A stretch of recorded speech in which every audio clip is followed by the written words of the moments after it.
पल पल न्यूज के न्यूज रूम से मैं हूं आपके साथ नदीम अकरम। रूस यूक्रेन के बीच 19वें दिन भी जंग जारी है और इन 19 दिन में क्या उठापटक हुई है ये भी आप लोगों के सामने है, क्योंकि हर एक अपडेट पर लगातार नजर बनी हुई थी। क्योंकि इस बीच उत्तर प्रदेश के चुनाव पर नजर, 5 राज्यों में क्या रुझान रहा उसको लेकर के आप लोगों के साथ जुड़ा रहा। पर रूस यूक्रेन के बीच भी मेरी नजरें लगातार बनी हुई थी और अब भारत सरकार की भूमिका पर सवाल खड़े हो गए हैं, क्योंकि भारत सरकार रूस यूक्रेन के मामले पर असमंजस की स्थिति में फंसी हुई है, जो खुद भी डिसाइड नहीं कर पा रही है कि उन्हें इस जंग में यूक्रेन के साथ जाना है या रूस के साथ जाना है। या यूं भी कहा जा सकता है कि भारत सरकार की स्थिति उस पड़ोसी की तरह हो गई है जहां दो पड़ोसियों के बीच में लड़ाई हुई तो एक के पास जाकर के कहना नहीं नहीं भाई साहब हम आपके साथ हैं, आपके साथ गलत हुआ।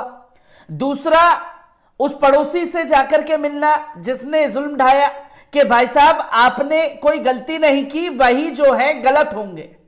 तो इस स्थिति में जो है भारत सरकार फंसी हुई है।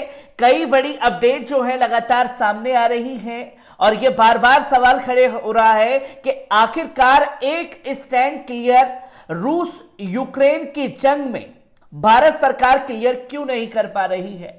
और इस बीच पुतिन से भी डर करके अपने दूतावास को पोलैंड में शिफ्ट करने के लिए तैयारी कर ली है मोदी सरकार ने। किस तरीके से मोदी सरकार ने कदम उठाए हैं रूस यूक्रेन के मामले पर, पहले इन पॉइंट्स पर नजर डालते हैं। आपको बता दें कि रूस और यूक्रेन के बीच जारी भीषण युद्ध का आज 19वां दिन है। रूस लगातार यूक्रेन पर हमलावर है। बीते दिनों ऐसा लग रहा था कि दोनों देशों के बीच बातचीत से मसले सुधर जाएंगे, लेकिन ऐसा नहीं हुआ। हालात सुधरने की बजाय और बिगड़ते जा रहे हैं। रूसी सैनिक यूक्रेन पर लगातार बम और मिसाइल से अटैक कर रहे हैं। यूक्रेन में लाखों लोग बेघर हो गए हैं, कई लाख लोग देश छोड़ चुके हैं। यूक्रेन में हालत लगातार बद से बदतर हो गए हैं। इस बीच भारत ने सरकार ने एक बड़ा फैसला लिया है। मोदी सरकार ने बड़ा फैसला लेते हुए यूक्रेन से अपना दूतावास अस्थायी तौर पर हटा लिया है। भारतीय दूतावास को अब पोलैंड में शिफ्ट किया जाएगा। विदेश मंत्रालय के प्रवक्ता अरिंदम बागची ने बयान जारी कर कहा कि यूक्रेन में तेजी से बिगड़ती सुरक्षा स्थिति, देश के पश्चिम हिस्सों में हमले को देखते हुए यह फैसला किया गया है कि यूक्रेन में भारतीय दूतावास को पोलैंड में अस्थायी रूप से शिफ्ट किया जाएगा। आपको बता दें कि इससे कुछ घंटे पहले ही प्रधानमंत्री श्री नरेंद्र मोदी जी ने यूक्रेन की स्थिति और वैश्विक गिरावट पर एक उच्च स्तरीय बैठक की अध्यक्षता की थी। इस दौरान पीएम मोदी को ऑपरेशन गंगा के तहत भारतीय नागरिकों और भारत के पड़ोसियों से संबंधित नागरिकों को वापस लाने के सरकार के प्रयासों के बारे में भी जानकारी दे दी गई थी। संयुक्त राष्ट्र शरणार्थी एजेंसी के अनुसार देश पर 17 दिन पहले हुए रूसी आक्रमण के बाद से अब तक कम से कम 25 लाख लोग यूक्रेन छोड़कर जा चुके हैं। वहीं यूक्रेन के राष्ट्रपति व्लादिमीर जेलेंस्की ने शनिवार को कहा कि रूस उनके देश को तोड़ने के लिए यूक्रेन में नया गणराज्य बनाने की कोशिश कर रहा है। जेलेंस्की ने शनिवार रात को देश के नाम अपने संबोधन में ये बातें कही।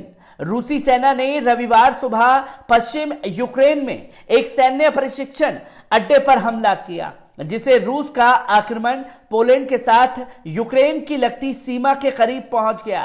क्षेत्रीय प्रशासन ने संभावित हताहतों के बारे में कोई विवरण दिए बिना कहा कि लवीव के उत्तर पश्चिम में 30 किलोमीटर की दूरी पर स्थित यारोवीव सैन्य रेंज में 8 रॉकेट दागे गए हैं। ये सीमा पोलैंड के साथ यूक्रेन की सीमा से 35 किलोमीटर दूर है। इससे पहले रूस ने शनिवार को यूक्रेन के शहरों पर बमबारी तेजी से कर दी थी और देश के दक्षिण मारियोपोल पर शिकंजा और कसते हुए राजधानी कीव के बाहरी इलाकों में गोलीबारी शुरू कर दी थी।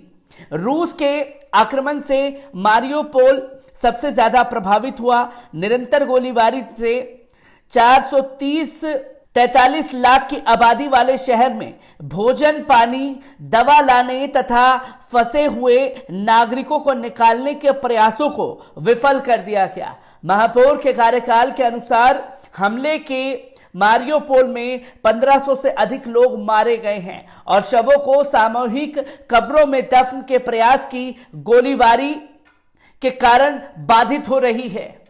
यह तस्वीर रूस यूक्रेन से सामने आ रही है, जहां रूस यूक्रेन पर लगातार चढ़ाई करता हुआ दिखाई दिया और जिसकी वजह से यूक्रेन में यह स्थिति बनती है वो है नाटो और अमेरिका।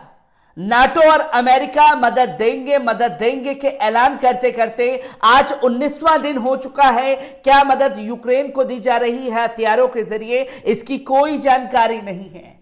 और जब जेलेंस्की द्वारा यह बार बार अपील की जा रही है कि आप यूक्रेन को फ्लाइंग जोन घोषित करें, तो नाटो रूस के आगे यह दम दिखा पा रहा है कि यूक्रेन को फ्लाइंग जोन घोषित किया जा सके। और जो अपनी दुनिया भर में दादागिरी भरने का दम भरता है, खासतौर पर अमेरिका, वो भी रूस के सामने दम भरता हुआ नजर नहीं आ रहा। और यह साफ तौर पर जेलेंस्की को बार बार झटका लग रहा है कि क्यों आखिरकार फ्लाइंग जोन घोषित नहीं किया गया। और जब फ्लाइंग जोन घोषित कर दिया जाएगा यूक्रेन को, तो स्थिति क्या बन पेगी। एक तरफ हवाई हमले जो हैं वो बंद हो जाएंगे रूस की तरफ से और तमाम देशों को उसकी यूक्रेन की रक्षा करने के लिए आगे आना पड़ेगा, जिसमें नाटो के देश शामिल हैं और अमेरिका के देश शामिल हैं।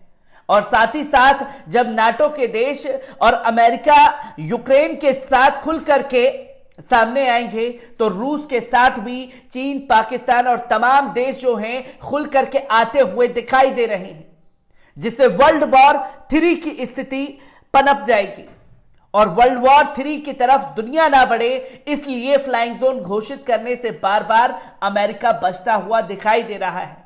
और व्लादिमीर पुतिन पहले ही इस जंग से पहले यह ऐलान कर चुके हैं कि अगर कोई रूस यूक्रेन के मामले पर अपनी चौधराहटगिरी दिखाने के लिए आया, तो उसका अंजाम वही होगा जो अंजाम यूक्रेन को भुगतना पड़ रहा है। और रूस की तरफ से एक ही मांग है कि नाटो में यूक्रेन शामिल नहीं होगा और अगर उसने बात नहीं मानी तो हम हमले लगातार जारी रखेंगे, क्योंकि कीव और खार्किव शहर यूक्रेन के उस पर रूसी सेना ने पूरी तरीके से कब्जा जमा लिया है। चेचनिय सैनिकों की तस्वीर भी हमले के दौरान सामने आई थी, जहां कीव और खार्किव में रूसी सेना से ज्यादा चेचनिय सैनिक दिखाई दिए।